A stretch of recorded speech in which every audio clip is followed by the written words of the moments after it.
Şagirdler, bu dəfə biz sizlər üçün Mental Akademinin keçirdiyi deməli mövzu sınağı imtahanını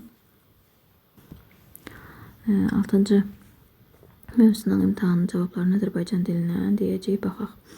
Əvvəlcə mətni oxuyuruq. Ata ölümündən əvvəl oğluna deyir, bu sənin babanın babasının saatıdır, onun 200 ildən artıq yaşı var. Bunu sənə hədiyyə etməzdən əvvəl küçənin başındakı saatsıza git və onu saati istədiyini de, dəyərini soruş.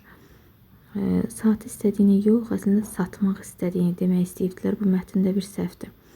Oğul gedir və birazdan atasının yanına qayıdır. Bildirir ki, köhnə olduğu üçün saatsız ona 5 dollar verib. Ata deyir, indi qədim əşyalar satılan dükana git. Oğul gedir və geri qayıdır. Deyir ki, orada 5000 dollar verirlər. Ata indi onun müzəyə getməsini tapşırır. Oğul gedir və geri qayıdır. Atasına belə deyir.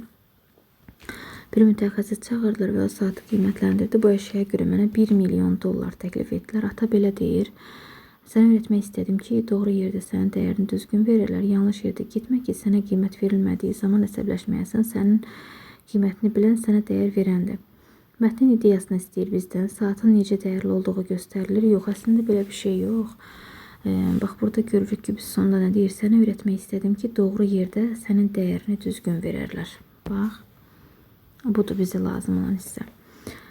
Sonra muzeylərdə yaşayan daha düzgün qiymət yanlışdır. İnsan doğru yerdə olduğu zaman ona düzgün qiymət verirlər. Bəli, birinci sualımızın cavabı C-dir. Bunun rəngini dəyişək, biraz daha cəlb edici olsun C. Sonra saatsazın bu bizə lazım deyil. Simasında necə haqsızsın? Bunun dəxli yoxdur. Tön təriflə verilmiş hansı sözün sinonimi aşağıda göstərilməyibdir deyir. Qiymət sözünə baxın. Dəyər var burada. Bunu götürməyəcəyik. A getdim. Mağazanı görürsünüz. Burada da dükkanı görəcəyik. Getdim.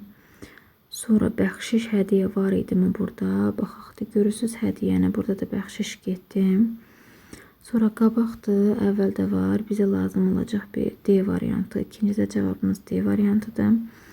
Mətnə əsasən hansı sual cavab tapmaq mümkün deyil. Qədim əşyalar satılan dükana gedən oğul qayıdarkən ataya nə cavab verir? Aha, var orada bu qədim əşyalarla bağlı. Ata oğlun nə üçün muzeye getməsin? Dəyərini bilmək üçün. Mütəxəssis nə üçün çağırmışdılar? Dəyər versin deyə. Atan övladın saatsızı yollamasına məqsəd. Cavab burada E variantı olacaq. Səbəb odur ki, saatın dəqiq neçə yaşı yox idi burada. 200 ildən çox söhbəti var. Bu da 200 ildən çox olmaq demək deyil ki, onun konkret yaşıdır. Keçək 5-ci sualımızda. Hansı cümlələrdən modal söz işlənib deyir. Kaş gedib bu sözləri ona deyəsən. Burada deyəsən feildir.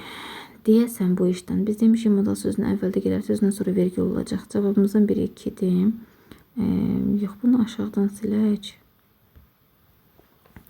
Yəni burada yazmalıydım 2. Sonra uzaqlarda əzəmətli Qoşqar dağı gördünüz. Bu feildir, olmaz. Sonra bir də 4-ü götürəcəyik. Görünür. Kim? Bax, görürsünüz modal sözündən sonra vergi qoyub. Görəsən. Bu da 5, 2, 4, 5. Cavabımız nə olacaqdı bizim? B variantı olmalı idi. Şagird bunu səhv yazıbdır. Nümədə ədatın hansı növləri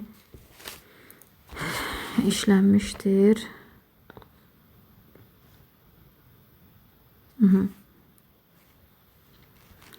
Bir də biz burada 4-cü suala qayıtdım. 4-cü sualın cavabına əslində baxmamışdıq. Onu izah üçün qayıtdım. Burada baxaq bircə dəqiqə. Deyir ki, cümlələrin birində əmr ədatı işlənmişdir. Əmr ədatı.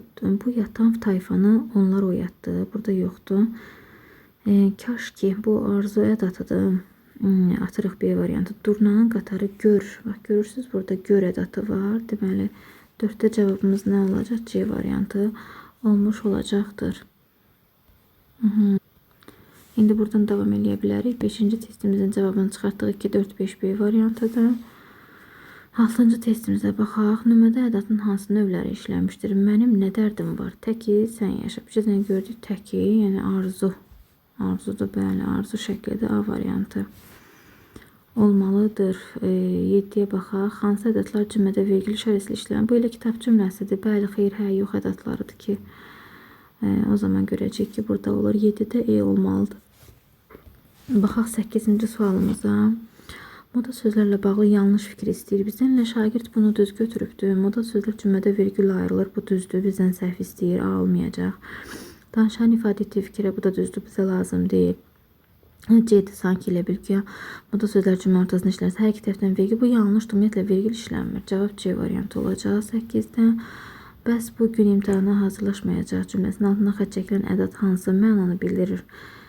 Bəs bu sual ədatıdır da D olacaq elə burada cavab şagird də düz götürübdür. 10-cuya baxaq. Cümlələrdən birində modal söz işlənmişdir.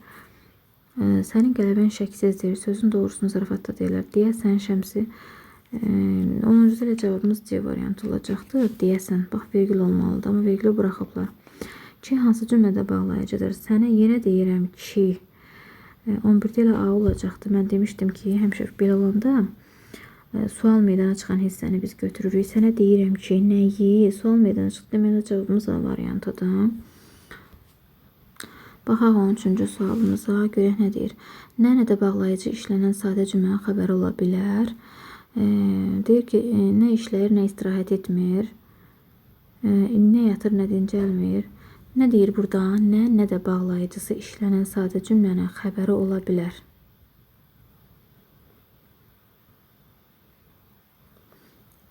Burada A variantı olacaqdır.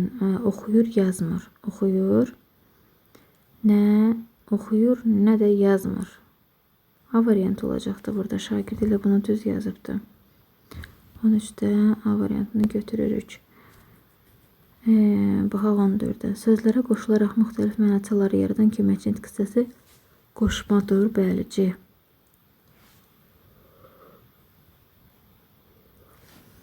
15-ci sualımıza baxaq. Səhv istəyir bizdən. Ki, indiki. Burada çünki ona görə ki, səbəb, yəni məsələni aydınlaşdırma, tabisiz ki, belə ki olmalı idi. İndi ki, yox. Demişdi ki, indi ki, bir halda ki, bunlar şərt deyil. Ona görə C olacaq 15-də cavabımız. Belə. Ümidvaram sizlər üçün faydalı olacaq.